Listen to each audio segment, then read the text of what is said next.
Hello दोस्तों, आप सभी का स्वागत है हमारे चैनल फाइन स्टडी के एक और न्यू वीडियो में। और दोस्तों, आज के इस वीडियो के अंदर हम लोग क्लास 10th संस्कृत का चैप्टर 4 जिसका नाम है संस्कृत साहित्य लेखिका, इसके सभी ऑब्जेक्टिव प्रश्न को देखेंगे। तो वीडियो में आप लोग शुरू से लेकर के अंत तक बने रहिएगा। साथ ही अगर आप लोग चाहते हो कि इसका PDF आप लोग बिल्कुल ही फ्री में डाउनलोड कर सको, तो उसके लिए आप लोग जाइए नीचे वीडियो के डिस्क्रिप्शन में, वहाँ पे आप लोग को टेलीग्राम चैनल का लिंक मिलेगा, तो वहीं से आप लोग सभी PDF को प्राप्त कर सकते हैं। तो चलिए फाइनली हम लोग अपने पहले क्वेश्चन की ओर बढ़ते हैं। पहला क्वेश्चन आप लोगों से पूछा गया है कि ऋग्वेद में कितनी महिला ऋषिकाओं का वर्णन प्राप्त है। तो ये काफ़ी अच्छा क्वेश्चन है, आप लोग याद रखिएगा कि ऋग्वेद में 24 महिला ऋषिकाओं का वर्णन प्राप्त होता है। ऑप्शन नंबर ए इसका बिल्कुल ही करेक्ट आंसर होगा। अगला क्वेश्चन आप लोगों से दूसरा नंबर पूछा गया है कि अच्युत राय का समय क्या था। तो राजा अच्युत राय जो थे, इनका समय 14वीं शताब्दी को माना जाता है। ऑप्शन नंबर बी इसका बिल्कुल ही करेक्ट आंसर होगा। अगला क्वेश्चन आप लोगों से पूछा गया है कि संस्कृत साहित्य कैसा है। तो संस्कृत का जो साहित्य है वह विपुल है, और विपुल का मतलब होता है विशाल, यानी कि बहुत बड़ा है। तो ऑप्शन नंबर बी इसका बिल्कुल ही करेक्ट आंसर होगा। अगला क्वेश्चन चौथा नंबर आप लोगों से पूछा गया है कि मैत्रेयी कौन थी। तो ये भी काफ़ी इंपॉर्टेंट क्वेश्चन है, आप लोग याद रखिएगा कि मैत्रेयी जो थी वो याज्ञवल्क्य की पत्नी थी। ऑप्शन नंबर डी इसका बिल्कुल ही करेक्ट आंसर होगा। अगला क्वेश्चन आप लोगों से 5 नंबर पूछा गया है कि विजयांकिया किस वर्ण की थी। ये क्वेश्चन भी काफ़ी अच्छा क्वेश्चन है, आप लोग याद रखिएगा कि विजयांकिया जो थी वो श्याम वर्ण की, यानी कि श्यामली कलर की थी। ऑप्शन नंबर ए इसका बिल्कुल ही करेक्ट आंसर होगा। अगला क्वेश्चन आप लोगों से पूछा गया है कि दंडी ने सर्व शुक्ला किसे कहा। तो मुनि दंडी जो थे उन्होंने सर्व शुक्ला किसको कहा था। तो आप लोग याद रखिएगा विजयांकिया को कहा था। ऑप्शन नंबर ए इसका बिल्कुल ही करेक्ट आंसर होगा।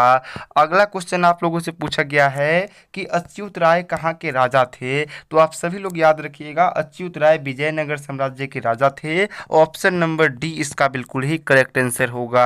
अगला क्वेश्चन आप लोगों से पूछा गया है कि पंडित क्षमा राव द्वारा रचित सत्याग्रह गीता किसके दर्शन द्वारा प्रभावित है। तो पंडित क्षमा राव द्वारा रचित जो सत्याग्रह गीता है ये महात्मा गांधी के दर्शन से प्रभावित है। ऑप्शन नंबर ए इसका बिल्कुल ही करेक्ट आंसर होगा। अगला क्वेश्चन आप लोगों से पूछा गया है 9 नंबर कि समाज में गाड़ी कैसे चलती है। तो समाज की जो गाड़ी है वो पुरुष और नारियों दोनों से चलती है। ऑप्शन नंबर सी इसका बिल्कुल ही करेक्ट आंसर होगा। अगला क्वेश्चन आप लोगों से 10 नंबर पूछा गया है कि कंपन राय का समय क्या है। तो राजा कंपन राय जो थे इनका समय 12वीं शताब्दी को माना जाता है। ऑप्शन नंबर ए इसका बिल्कुल ही करेक्ट आंसर होगा। अगला आप लोगों से 11 नंबर क्वेश्चन पूछा गया है कि वर्तमान काल की संस्कृत लेखिका कौन है। यह क्वेश्चन भी काफ़ी इंपॉर्टेंट है, आप लोग याद रखिएगा कि अभी के समय की संस्कृत लेखिका कौन है। तो यहाँ पे आप लोग को ऑप्शन सी में मिथिलेश कुमारी मिश्र जो दिख रही है ये वर्तमान काल की संस्कृत लेखिका है। ऑप्शन नंबर सी इसका बिल्कुल ही करेक्ट आंसर होगा। अगला क्वेश्चन आप लोगों से पूछा गया है कि सर्व शुक्ला सरस्वती किसने कहा है। तो सर्व शुक्ला सरस्वती जो है यह ऐसा किसने कहा है। तो ऐसा दंडी ने कहा है, और ऐसा दंडी ने किसके लिए कहा है। तो विजयांकिया के लिए कहा है, ये भी आप लोग याद रखिएगा। ऑप्शन नंबर डी इसका बिल्कुल ही करेक्ट आंसर होगा।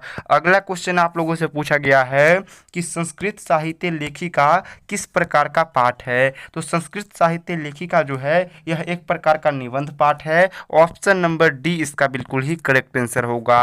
अगला क्वेश्चन 14 नंबर आप लोगों से पूछा गया है कि पंडित क्षमा राव के पिता कौन थे। तो पंडित क्षमा राव जो थे उनके पिता आप लोग याद रखिएगा पंडित शंकर पांडुरंग थे। ऑप्शन नंबर ए इसका बिल्कुल ही करेक्ट आंसर होगा। अगला क्वेश्चन आप लोगों से पूछा गया है कि याज्ञवल्क्य की पत्नी कौन थी। तो ये क्वेश्चन रिपीटेड है, बस थोड़ा सा चेंज पूछा गया है। आप लोग याद रखिएगा कि मैत्रेयी जो थी वो याज्ञवल्क्य की पत्नी थी, और याज्ञवल्क्य ने मैत्रेयी को आत्म तत्व की शिक्षा दी थी। ये क्वेश्चन भी बार बार पूछा जाता है। तो ऑप्शन नंबर ए इसका बिल्कुल ही करेक्ट आंसर होगा। अगला क्वेश्चन आप लोगों से पूछा गया है कि जनक की सभा में शास्त्रार्थ कुशला कौन थी। तो आप लोग याद रखिएगा कि जनक की सभा में शास्त्रार्थ कुशला कौन थी। तो गर्गी थी। ऑप्शन नंबर बी इसका बिल्कुल ही करेक्ट आंसर होगा। अगला क्वेश्चन आप लोगों से 17 नंबर पूछा गया है कि अर्थवेद में मंत्रदर्शिका कितनी ऋषिकाएं हैं। तो अर्थवेद में आप लोग याद रखिएगा 5 ऋषिकाओं का वर्णन है। और ऋग्वेद में अगर आप लोगों से पूछा जाए तो ऋग्वेद में 24 ऋषिकाओं का वर्णन है। अगला क्वेश्चन आप लोगों से पूछा गया है कि लौकिक संस्कृत साहित्य की कवित्रियों में प्रथम कल्पा कौन है। तो लौकिक संस्कृत साहित्य जो है इसमें जितनी भी कवित्रियां हैं इसमें सबसे प्रथम किसको माना जाता है, तो विजयांका को माना जाता है। ऑप्शन नंबर सी इसका बिल्कुल ही करेक्ट आंसर होगा। और डांडी ने विजयांका को सर्व शुक्ला कहा है, ये भी आप लोग याद रखिएगा। अगला क्वेश्चन आप लोगों से पूछा गया है कि गांधी दर्शन से प्रभावित रचना कौन सी है। तो हमने जस्ट किया है कि पंडित क्षमाराव द्वारा रचित जो सत्याग्रह गीता है यह गांधी दर्शन से प्रभावित है। ऑप्शन नंबर सी इसका बिल्कुल ही करेक्ट आंसर होगा। अगला क्वेश्चन आप लोगों से पूछा गया है कि बरदाम्बिका परिणय कौन सा काव्य है। तो बरदाम्बिका परिणय आप लोग याद रखिएगा, यह एक प्रकार का चंपू काव्य है। ऑप्शन नंबर डी इसका बिल्कुल ही करेक्ट आंसर होगा। अगला क्वेश्चन आप लोगों से पूछा गया है कि विशाल संस्कृत साहित्य किसके द्वारा संवर्धित है। तो विशाल संस्कृत साहित्य जो है ये कवियों और शास्त्रकारों के द्वारा संवर्धित है। ऑप्शन नंबर सी इसका बिल्कुल ही करेक्ट आंसर होगा। अगला क्वेश्चन आप लोगों से पूछा गया है कि गंगा देवी का समय क्या है। तो गंगा देवी का समय आप लोग याद रखिएगा 14वीं शताब्दी है। ऑप्शन नंबर ए इसका बिल्कुल ही करेक्ट आंसर होगा। अगला क्वेश्चन आप लोगों से 23 नंबर पूछा गया है कि आधुनिक काल की संस्कृत कवित्रियों कौन है। तो आप लोग याद रखिएगा कि आधुनिक काल की अगर बात किया जाए तो पंडित क्षमाराव जो है ये आधुनिक काल की संस्कृत लेखिका है। बाकी तिरुवंबाला, विजयांका और सुलभा जो हो गई ये सब प्राचीन काल की संस्कृत लेखिकाएं थी। तो ऑप्शन नंबर डी इसका बिल्कुल ही करेक्ट आंसर होगा। अगला क्वेश्चन आप लोगों से पूछा गया है कि आधुनिक काल की संस्कृत लेखिकाओं में अधिक प्रसिद्ध कौन है। तो आप लोग याद रखिएगा कि आधुनिक काल की जो संस्कृत लेखिकाएं हैं इसमें पंडित क्षमाराव सबसे ज़्यादा फेमस यानी कि प्रसिद्ध है। ऑप्शन नंबर ए इसका बिल्कुल ही करेक्ट आंसर होगा। अगला क्वेश्चन 25 नंबर आप लोगों से पूछा गया है कि लौकिक संस्कृत साहित्य में लेखिका कितनी है। तो लौकिक संस्कृत साहित्य की बात किया जाए तो इसमें कुल मिलाकर के आप लोग को 40 लेखिका का वर्णन मिलता है। ऑप्शन नंबर डी इसका बिल्कुल ही करेक्ट आंसर होगा। अगला क्वेश्चन आप लोगों से पूछा गया है कि महाभारत में किस लेखिका का उल्लेख मिलता है। तो महाभारत में आप लोग याद रखिएगा सुलभा का उल्लेख मिलता है। ऑप्शन नंबर सी इसका बिल्कुल ही करेक्ट आंसर होगा। अगला क्वेश्चन आप लोगों से पूछा गया है कि मधुरा विजयम किसकी रचना है। यह भी इंपॉर्टेंट क्वेश्चन है, आप लोग याद रखिएगा कि मधुरा विजयम जो है यह गंगा देवी की रचना है। ऑप्शन नंबर सी इसका बिल्कुल ही करेक्ट आंसर होगा। अगला क्वेश्चन आप लोगों से पूछा गया है कि लौकिक संस्कृत साहित्य में 40 कवित्रियों के कितने पद सुपुट रूप में उपलब्ध है। तो आप लोग याद रखिएगा कि लौकिक संस्कृत में कितने कवियां हैं, तो 40 कवित्रियां हैं और इनके 50 पद आप लोग को स्फुट रूप में मिल जाएंगे। ऑप्शन नंबर डी इसका बिल्कुल ही करेक्ट आंसर होगा। अगला क्वेश्चन आप लोगों से पूछा गया है 29 नंबर कि मित्रई का वर्णन किस उपनिषद में मिलता है। तो मित्रई का वर्णन आप लोग याद रखिएगा बृहदारण्यकोप उपनिषद में मिलता है। ऑप्शन नंबर सी इसका बिल्कुल ही करेक्ट आंसर होगा। अगला क्वेश्चन आप लोगों से पूछा गया है कि बरदाम्बिका परिणय चंपू किसकी रचना है। तो बरदाम्बिका परिणय चंपू जो है यह तिरुअम्बाला की रचना है। ऑप्शन नंबर सी इसका बिल्कुल ही करेक्ट आंसर होगा।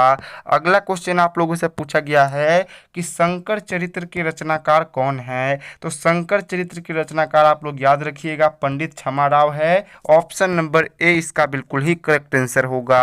अगला क्वेश्चन आप लोगों से पूछा गया है कि बनमाला भवालकर किस काल की संस्कृत कवित्री थी। तो बनमाला भवालकर जो थी वह प्राचीन काल की संस्कृत लेखिका थी। ऑप्शन नंबर ए इसका बिल्कुल ही करेक्ट आंसर होगा।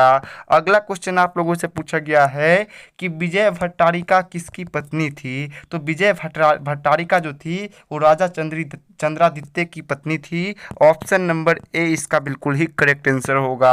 अगला क्वेश्चन आप लोगों से 34 नंबर पूछा गया है कि मित्रई कौन थी। तो मित्रई आप लोग याद रखिएगा याकवल्क्य की पत्नी थी। ऑप्शन नंबर सी इसका बिल्कुल ही करेक्ट आंसर होगा।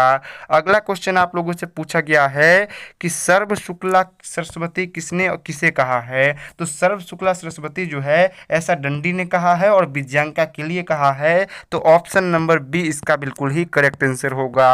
अगला क्वेश्चन जो कि आखिरी क्वेश्चन है आप लोगों से पूछा गया है कि ऋग्वेद में कितनी मंत्र दर्शनवती ऋषिकाओं का उल्लेख है। तो ऋग्वेद में आप लोग याद रखिएगा 24 ऋषिकाओं का उल्लेख है और अथर्ववेद में आप लोग याद रखिएगा 5 ऋषिकाओं का वर्णन है। तो ऑप्शन नंबर बी इसका बिल्कुल ही करेक्ट आंसर होगा। बाकी आज के इस वीडियो को हम लोग यहीं पे एंड करते हैं। अगर आप लोग को ये वीडियो पसंद आया होगा तो आप लोग जरूर से इसको लाइक कीजिएगा, अपने फ्रेंड्स में इसको शेयर कीजिएगा।